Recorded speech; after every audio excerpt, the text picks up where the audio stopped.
시청자 여러분 안녕하십니까? 4월 4일 윈TV 미주뉴스입니다. 첫 번째 소식입니다. 도널드 트럼프 행정부가 한국에 부과할 상호 관세 세율을 25%로 확정 발표했습니다. 전날까지는 해당 수치가 26%였으나 하루 사이 달라졌습니다. 심영재 기자의 보도입니다. 지난 3일 백악관이 홈페이지에 공개한 상호 관세 행정명령 부속서를 보면 한국의 상호 관세율이 25%로 기재돼 있습니다. 전날까지는 해당 수치가 26%였습니다. 하루 사이 고친 겁니다. 혼선은 트럼프 대통령이 전날 백악관 로즈가든에서 상호 관세 세율을 발표할 때 들고 있던 도표와 그가 서명한 공식 행정명령 문서에 기입된 수치가 서로 다른 것으로 드러나며 빚어졌습니다. 트럼프 대통령 발표는 25%, 행정명령 부속서는 26%였습니다. 이에 한국 정부는 두 숫자가 다른 이유를 백악관, 상무부, 미국 무역대표부에 문의하며 행정명령 부속서상 세율을 25%로 수정하는 쪽으로 결론을 내려 했습니다. 관세율로는 1%포인트 차이에 불과해도 이에 따라 왔다 갔다 하는 대미 수출액은 엄청난 규모이기 때문입니다. 백악관은 당초 행정명령 부속서 수치가 맞다는 입장을 고수했다고 합니다. 그러나 3일 오후 행정명령 부속서의 한국 대상 관세율을 25%로 수정한 뒤 이를 주미대사관에 통보한 것으로 알려졌습니다. 전날 행정명령 부속서에는 한국 말고도 인도, 스위스, 남아공, 필리핀, 파키스탄, 세르비아, 보츠와나 등 10여 개국의 세율이 트럼프 대통령이 들고 있던 도표보다 1%포인트씩 높게 적힌 상태였습니다.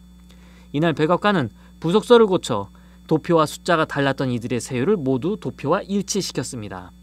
하루 만에 수치가 바뀌었지만 백악관 홈페이지에는 수정 배경에 대한 설명은 물론 숫자가 바뀌었다는 공식 안내도 없었습니다. 한국 정부에도 별다른 이유 설명을 하지 않은 것으로 전해졌습니다. 지난 4일 도널드 트럼프 대통령이 부과한 관세에 대해 중국은 모든 미국산 제품에 34%의 추가 관세와 일부 희토류 수출 제한 등 다양한 대응 조치를 발표했습니다. 또한 10일부터 추가 관세를 부과할 예정이라는 보도가 나왔습니다. 앞서 트럼프 대통령은 중국에 올해 초 부과한 20%에 더해 34%의 관세율을 적용하며 총 54%의 새로운 관세를 부과할 것이라고 밝혔습니다. 중국 세관이 곡물 수출업체인 C&D사의 옥수수와 미국 기업 3곳의 가금류 및 동물 뼈다귀 수입을 즉각 중단하면서 농업 무역이 또 한 번 타격을 입었습니다. 중국은 이어 오는 4일부터 중희토류의 대미 수출을 통제한다고 전했습니다. 중국 상무부는 성명에서 중국 정부가 법에 따라 관련 품목에 대한 수출 통제를 시행하는 목적은 국가 안보와 이익을 더 잘 보호하고 국제적 의무를 이행하기 위한 것이라고 말했습니다. 또한 16개의 미국 기업을 수출 통제 목록에 추가하여 해당 기업의 이중용도 품목의 수출을 금지했습니다. 중국 상무부는 대상 기업이 중국의 국가 주권, 안보 및 개발 이익을 심각하게 훼손했기 때문에 중국에 대한 신규 투자, 수입 및 수출 활동이 금지될 것이라고 밝혔습니다. 또한 미국과 인도에서 수입되는 특정 의류용 CT 튜브에 대한 반덤핑 조사와 의류용 CT 튜브 수입에 대한 광범위한 산업 경쟁력 조사에 착수했습니다. 아시아의 또 다른 경제대국, 일본은 지난 4일 은행주의 급락으로 도쿄 증시가 수년 만에 최악의 한 주를 보냈다고 로이터 통신은 전했습니다. 이시바 시게로 일본 총리는 미국 관세로 인해 국가적 위기가 발생했다고 말했습니다. 트럼프 행정부의 대대적인 관세 부과로 미국 증시에서 2조 4천억 달러가 사라진 지 하루 만에 중국이 새로운 관세로 보복하자 4일 미국 주식 선물은 급락하며 월스트리트에서 더 큰 손실을 예고했습니다. 트럼프 대통령은 머스크 행정부가 가능한 올해 행정부에 남아주길 바란다고 정부 효율부의 잔류를 희망했습니다. 전성구 기자가 전합니다. 도널드 트럼프 대통령이 3일 기자들과의 대화에서 일론 머스크가 가능한 한 올해 행정부에 남아주길 바란다고 밝혔습니다. 그는 또한 정부 기관인 도지가 충격적 무언가를 발견했다고 말했지만 구체적인 내용은 밝히지 않았습니다. 트럼프 대통령은 에어포스 1에서 기자들과 만나 머스크의 특별 공무원 임기가 언제까지 이어질지에 대한 질문을 받았습니다. 최근 정치 전문 매체 폴리티코는 트럼프 대통령이 내부적으로 머스크의 도지 역할에 대한 불만을 표출했으며 그를 정치적 부담으로 여기고 있다고 보도한 바 있습니다. 그러나 트럼프 대통령은 이에 대해 일론은 환상적이고 애국자다라며 그가 원한다면 백악관에 계속 있을 수 있다고 밝혔습니다. 다만 언젠가는 떠나야 할 시점이 올 것이라고 덧붙였습니다. 미국 정부 윤리국에 따르면 특별 공무원은 연방 정부에서 1년 중 최대 130일만 근무할 수 있습니다. 머스크의 임기는 1월 20일부터 시작되어 5월 30일에 만료될 예정입니다. 이에 대해 트럼프 대통령은 그를 더 오래 유지할 방법을 고려할 수 있다고 전했습니다. 백악관에 따르면 머스크는 도지에서 진행 중인 중요한 작업을 마친 후 떠날 예정이며 그의 역할은 내각 강료들이 이어받을 계획입니다. 트럼프 대통령은 오늘 도지가 끔찍하면서도 믿을 수 없는 무언가를 발견했다고 언급했지만 구체적인 설명은 피했습니다. 머스크는 트럼프 대통령이 1월 20일 행정명령을 통해 도지를 설립한 이후 특별 공무원직을 수행해 왔습니다. 트럼프 대통령은 그를 최대한 오래 데리고 있고 싶다며 도지에서 일하는 많은 인재들이 결국 연방 정부의 정규직으로 자리 잡을 것이라고 전망했습니다. 윈티비 뉴스 전성구입니다. 3월 미국은 22만 8천 개의 신규 일자리가 추가되어 트럼프 행정부 정책 변화에도 노동시장은 영향이 없음을 입증했습니다. 심영재 기자의 보도입니다. 지난 3월 미국에서 22만 8천 개의 신규 일자리가 추가된 것으로 나타났습니다. 미 노동통계국이 4일 발표한 내용에 따르면 2월에 하향 조정된 11만 7천 개에서 늘어난 수치로 이는 지난 12개월 동안 월 평균 15만 8천 개 증가보다 높은 수치입니다. 미국은 현재 시장 혼란과 경제 우려에도 불구하고 아직까지 견조한 모습을 보이고 있습니다. 실업률은 4.1%에서 4.2%로 소폭 상승했습니다. 리서치 회사 팩트셋에 따르면 평균 시간당 수입은 월 0.3% 증가했습니다. 전년 동기 대비로는 시간당 평균 소득 증가율이 4%에서 3.8%로 완화됐습니다.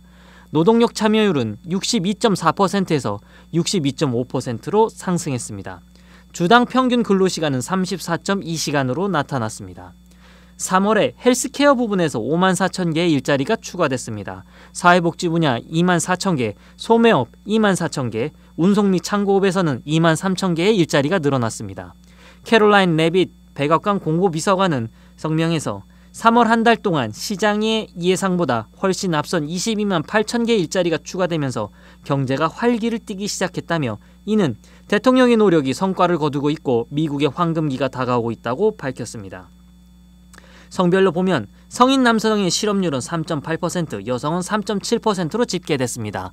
인종별로 보면 백인 3.7%, 흑인 6.2%, 아시아계 3.5%, 히스패닉계 5.5%로 흑인과 히스패닉계 실업률이 상대적으로 높게 나타났습니다. 3월에 27주 이상 실직자 장기 실업자 수는 150만 명, 비경쟁 활동 인구 수는 590만 명으로 집계됐습니다. 제롬 파월 연방준비제도회 의장이 트럼프 대통령의 새로운 관세 정책에 대해 언급하고 나섰습니다. 그는 새로운 관세 정책의 규모와 잠재적 경제적 피해가 예상보다 훨씬 클 것으로 내다봤습니다. 보도에 전성구 기자입니다.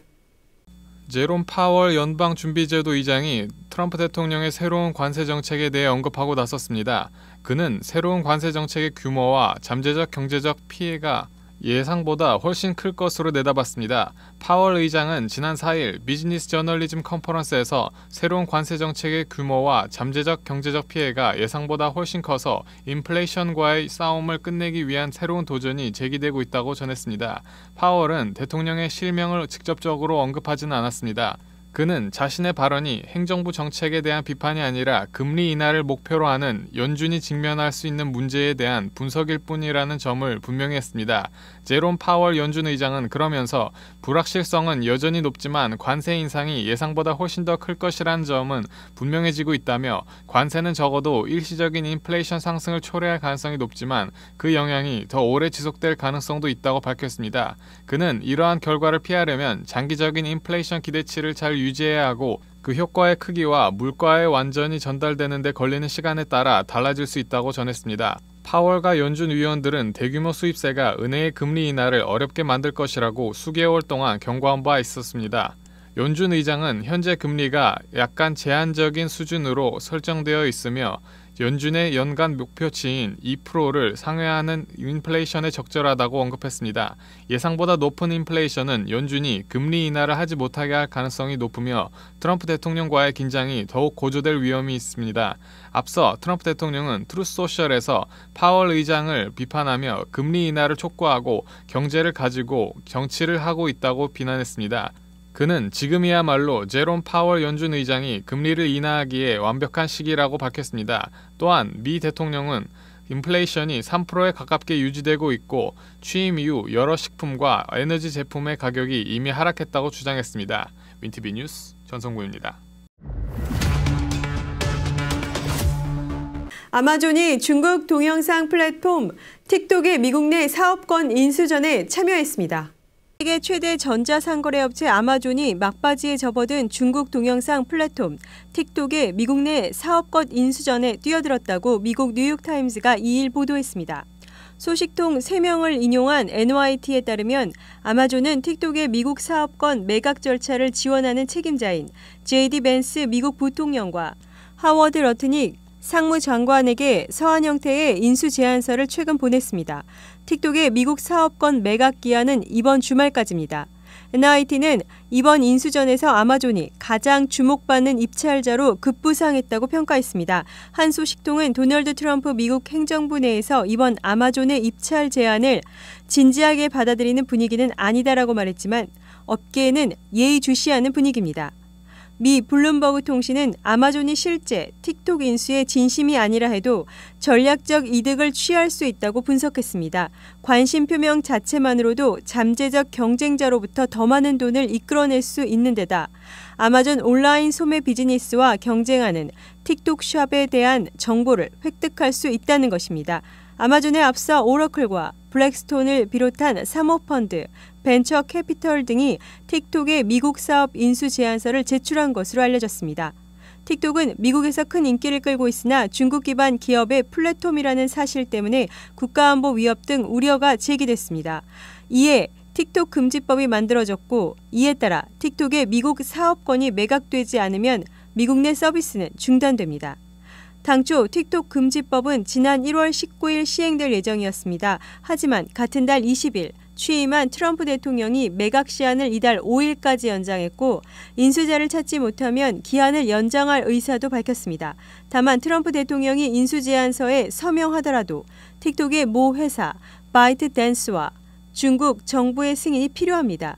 블룸버그는 바이트댄스가 틱톡 매각에 여전히 반대하고 있으며 바이트댄스와 중국 정부가 이번 협상에 얼마나 관여하고 있는지는 불분명하다고 전했습니다. 이민청은 영주권 및 시민권 신청 시 남성과 여성만 인정할 것이라고 밝혔습니다. 심영재 기자가 전합니다. 미국 이민청은 영주권 및 시민권 청원을 포함한 모든 이민 신청 시 남성과 여성의 두 가지 성별만 인정합니다. 해당 기관은 도널드 트럼프 대통령의 젠더 문제 관련한 행정명령에 따라 남성과 여성의 두 가지 생물학적 성만을 인정한다는 점을 명확히 하기 위해 정책 매뉴얼을 업데이트하고 있다고 밝혔습니다. 트리샤 맥러플린 국토안보부 공보 담당 차관은 트럼프 대통령이 미국 국민에게 상식적인 혁명을 약속했으며 여기에는 선천적 생물학적 성별과 일치하도록 하는 것이 포함된다고 말했습니다. 그는 그러면서 이민 시스템의 적절한 관리는 어린이에게 영구적인 해를 끼치고 여성의 존엄성, 안전, 복지를 박탈하는 이데올로기를 홍보하고 부추기는 것이 아니다라고 덧붙였습니다. 이민청은 개인의 출생증명서, 이 경우 이민자의 출신 국가의 원본 문서에서 결정된 성별을 고려할 것이라고 밝혔습니다. 해당 기관은 남성과 여성이 다른 성으로 표시된 출생증명서를 무시하겠다고 전했습니다. 그러면서 출생 당시 또는 출생 시점에 발급된 출생증명서에 남성 또는 여성 이외의 성별이 표시된 경우 2차 증거를 바탕으로 성별을 결정할 것이라고 덧붙였습니다. 이민청은 남성 혹은 여성 이외에 다른 성별이 표기됐다는 이유만으로 신청을 거부하진 않겠지만 백지 서류를 발급하진 않을 것이므로 이민자가 최종적으로 성별을 신고해야 한다고 분명히 밝혔습니다. 따라서 신청자가 자신의 성별을 표시하지 않거나 출생증명서에 표시된 성별과 다른 성별을 표시하는 경우 심사가 지연될 수 있습니다.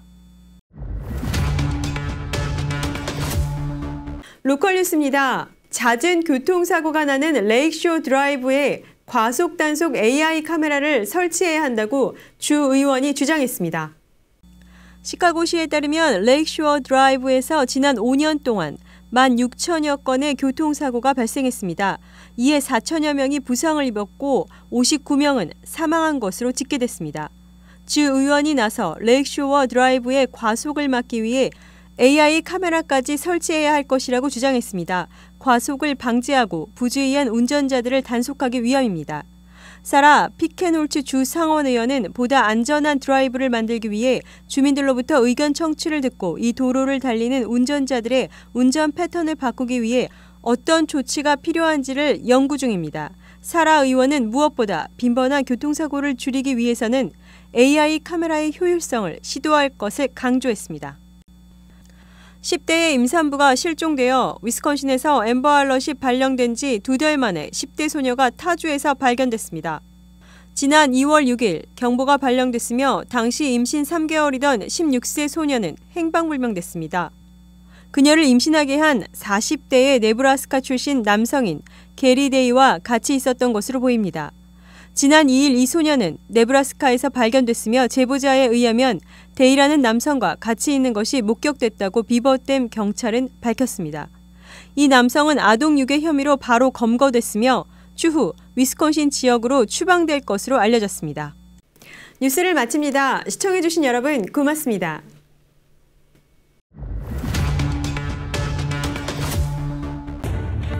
채널 24.5 윈TV 시카고. 윈TV는 공중파 채널 24.5를 통해 매일 24시간 방송하는 미 중서부 최대 한인 방송국이며 시카고 한국일보도 함께 경영하는 종합 미디어 그룹입니다. 저희 유튜브 채널 윈TV 시카고의 성장을 위해 구독과 좋아요를 눌러주세요.